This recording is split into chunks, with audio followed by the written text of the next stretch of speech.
അനുമോദ്, നമുക്ക് നേരത്തെ നമ്മൾ പറഞ്ഞ വാർത്തയിലേക്ക് ഒന്നുകൂടി ഒന്ന് പോകേണ്ടിയിരിക്കുന്നത്. കാരണം ഇപ്പോൾ അനുമോദ് തന്ന വിവരമനുസരിച്ച് ഈ കപ്പലിടിച്ച് തകർന്ന ബോട്ടിൽ നിന്ന് കാണാതായ ഒരാളുടെ മൃതദേഹം കണ്ടെടുത്തു എന്നുള്ളതാണ്.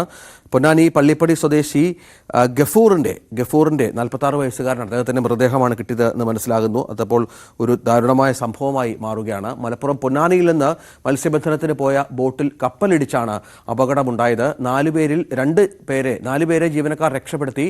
2 പേർക്കായി, മൊത്തം 6 പേർ ഈ ബോട്ടിലുണ്ടായിരുന്നു എന്നാണ് മനസ്സിലാകുന്നത്.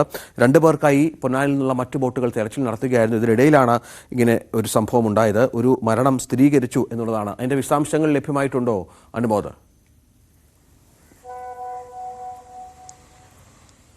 രഞ്ജിത്ത്, ഏറ്റവും അവസാനമായി നമുക്ക് ഇത് റിപ്പോർട്ട് ചെയ്യുന്നതിനിടെയാണ് ഈ ഒരു വിവരം ലഭിച്ചിരിക്കുന്നത്. പൊന്നാനി പള്ളിപ്പടി സ്വദേശി റഫീഖിന്റെ മൃതദേഹമാണ് ഇപ്പോൾ ആ മേഖലയിൽ നിന്ന് കണ്ടെത്തിയിട്ടുള്ളത്. അത് ഈ അതായത് കപ്പലുമായി ബോട്ടിടിച്ചതിന് ആ മേഖലയിൽ തന്നെ നടത്തിയ തെരച്ചിലാണ് അദ്ദേഹത്തിന് മൃതദേഹം കണ്ടെത്തിയത്. ഇനി ഒരാളെ കൂടി കണ്ടെത്താനുണ്ട്. അതിനുവേണ്ടി തെരച്ചിലും ഈ മേഖലയിൽ സജീവമായിട്ട് നടക്കുന്നുണ്ട്. ഇതോടൊപ്പം തന്നെ ഈ ഒരു തെരച്ചിലിന് പൊന്നാനിയിൽ നിന്നുള്ള സംഘവും എത്തിയിട്ടുണ്ട് എന്നാണ് മനസ്സിലാക്കാൻ കഴിയുന്നത്. അതായത് ഈ കപ്പൽ ജീവനക്കാർ നേരത്തെ തന്നെ ഇവർക്കുള്ള തെരച്ചിൽ തുടങ്ങിയിരുന്നു. അതോടൊപ്പം തന്നെ ഇപ്പോൾ പൊന്നാനിയിൽ നിന്നുള്ള സംഘവും അവിടേക്ക് എത്തിച്ചേർന്നിട്ടുണ്ട്.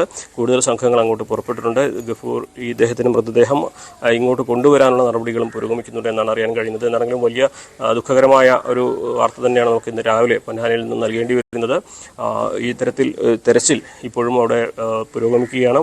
ഒരാളെ കൂടി കണ്ടെത്താനുണ്ട്. അതിനുള്ള ശ്രമത്തിലാണിപ്പോൾ ആ മേഖലയിൽ തെരച്ചിൽ നടത്തുന്നത്. അതായത് മുഴുവൻ 6 പേരാണ് ആ ബോട്ടിലുണ്ടായിരുന്നത്. അതിൽ 4 പേരെ രക്ഷപ്പെടുത്തി. അപ്പോൾ 2 പേരിൽ ഒരാളുടെ മൃതദേഹം കിട്ടി. അങ്ങനെയാണ് ഏറ്റവും പുതിയ വിവരം, അല്ലേ അനുമോദ്? തീർച്ചയായും 6 പേരെയാണ് കണ്ടെത്താനുള്ളത്. അതിൽ 2 പേർക്ക് വേണ്ട തെരച്ചിലായിരുന്നു പുരോഗമിച്ചിരുന്നത്. അതിൽ ഒരാളുടെ മൃതദേഹമാണ് കണ്ടെത്തിയിട്ടുള്ളത്. ഇനി ഒരാളെ കൂടി കണ്ടെത്താനുണ്ട്. കാരണം നമുക്കറിയാം, ഇതൊരു കപ്പൽപാത കൂടിയാണ്. ഒരുപാട് ആഴത്തിലേക്ക് അദ്ദേഹത്തിൻ്റെ ഈ ഒരു കണ്ടെത്തിയ മൃതദേഹത്തിന് അങ്ങനെ ആഴത്തിലേക്ക് പോകാൻ സാധ്യത ഉണ്ടായിരുന്നു. പക്ഷേ അതിനു മുമ്പ് തന്നെ കണ്ടെത്താൻ കഴിഞ്ഞു. മറ്റൊരാൾ ഒരുപക്ഷെ എവിടെയെങ്കിലും രക്ഷപ്പെടാനുള്ള സാധ്യതയുണ്ട് എന്ന് മുന്നിൽ കണ്ട് അതുകൂടി നിലനിർത്തിക്കൊണ്ടാണ് ആ തെരച്ചിൽ വളരെ വേഗത്തിൽ തന്നെ നടത്തുന്നത്.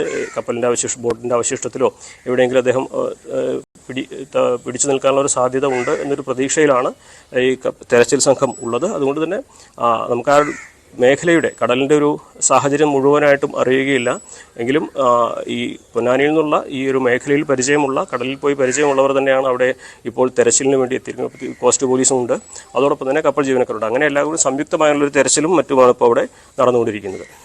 അതാണ് സാഹചര്യം. ഏതായാലും പൊന്നാനിയിൽ ബോട്ട് കപ്പലിലിടിച്ച് ഒരാൾ മരിച്ചു എന്നുള്ള ഒരു ദുഃഖകരമായ വാർത്ത രാവിലെ പങ്കുവെക്കാനുണ്ട്. മറ്റു